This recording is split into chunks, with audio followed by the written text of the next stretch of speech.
আসন্ন নির্বাচনের আর মাত্র কয়েকদিন বাকি। এবার ধরুন আপনি ভোট কেন্দ্রে গেলেন, গিয়ে দেখলেন আপনার ভোটটি অন্য কেউ দিয়ে গেছে। এখন আপনি কি করবেন?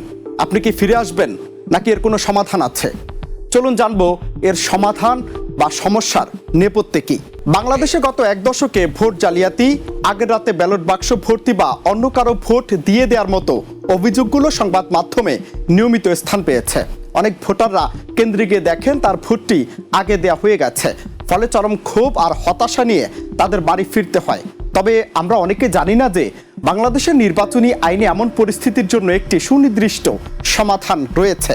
যদি কোনো ভোটার প্রমাণ করতে পারেন যে তিনি ভোটটি দেননি অথচ তার ভোটটি দেওয়া হয়ে গেছে, তবে তিনি আইনিভাবে পুনরায় ভোট দেওয়ার অধিকার রাখেন, যাকে বলা হয় টেন্ডার্ড ভোট। গণপ্রতিনিধিত্ব আদেশ বা আরপিওর 32-এর এক অনুচ্ছেদ অনুযায়ী কোনো ভোটার তার নামে অন্য কেউ ভোট দিয়ে গেছে এমন বিষয় শনাক্ত হলে প্রিজাইডিং কর্মকর্তার কাছে নিজের পরিচয় নিশ্চিত করে একটি ব্যালট পেপার দাবি করতে পারেন। এই টেন্ডার্ড ব্যালট পেপার পাওয়ার পর ভোটার তার পছন্দের প্রার্থীকে ভোট দেবেন, কিন্তু এই ব্যালটটি মূল বাক্সে ফেলা হয় না।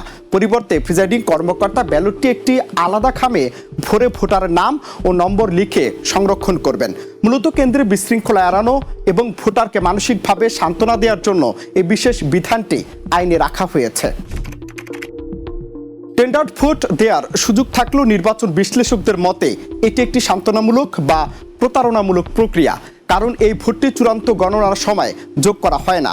নির্বাচন কমিশনের সাবেক সচিবদের মতে ভোটার যেন কেন্দ্রে হাঙ্গামা না করেন, সেজন্য আনুষ্ঠানিকভাবে তাকে এই ভোটটি দেওয়ার সুযোগ করে দেয়া হয়। তবে আন্তর্জাতিকভাবে ভারত সহ বিশ্বের বিভিন্ন দেশে এই পদ্ধতি চালু থাকলেও বাংলাদেশের সাধারণ ভোটারদের মধ্যে এটি নিয়ে সচেতনতা নেই বললেই চলে, যার ফলে এটি প্রয়োগের নজিরও খুব কম। টেন্ডার্ড ভোটের পাশাপাশি নির্বাচনী আইনে আপত্তিকৃত ভোট বা চ্যালেঞ্জ ভোটের একটি বিশেষ বিধান রয়েছে। যদি কোনো পোলিং এজেন্ট কোনো ভোটারের পরিচয় নিয়ে সন্দেহ পোষণ করেন যে তিনি ভুয়া ভোটার বা আগে ভোট দিয়েছেন, তবে এই ভোটার সেই চ্যালেঞ্জ মোকাবেলা করতে পারবেন। এক্ষেত্রে ভোটারকে প্রমাণ করতে হবে যে তিনি সঠিক ব্যক্তি, এজন্য তাকে প্রিজাইডিং কর্মকর্তার কাছে 100 টাকার মুচলেকা জমা দিতে হবে।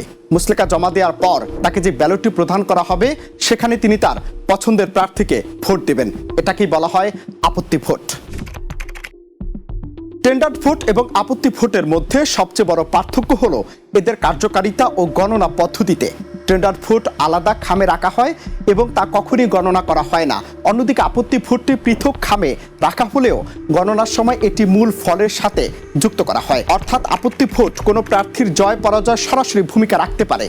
এছাড়া টেন্ডার্ড ভোটে কোনো টাকার প্রয়োজন না হলেও আপত্তি ভোটের ক্ষেত্রে ভোটারকে নিজ পকেট থেকে জরিমানার টাকা বা মুচলেকা দিতে হয়। বাংলাদেশের নির্বাচনী ব্যবস্থাকে স্বচ্ছ অংশগ্রহণমূলক করতে আইনগুলো জানা থাকা সাধারণ ভোটারদের জন্য জরুরি।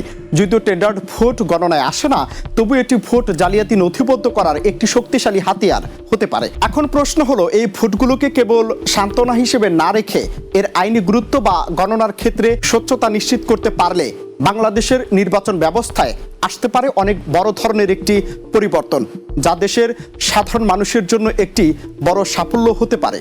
বর্তমান প্রেক্ষাপট, আসন্ন নির্বাচনের আদ্যপান্ত সবকিছুর ভেতর বাহিরের খবর নিয়ে আমরা হাজির হব পরবর্তী কোনো পর্বে। ততক্ষণ পর্যন্ত বাংলা টিভির সাথে থাকুন।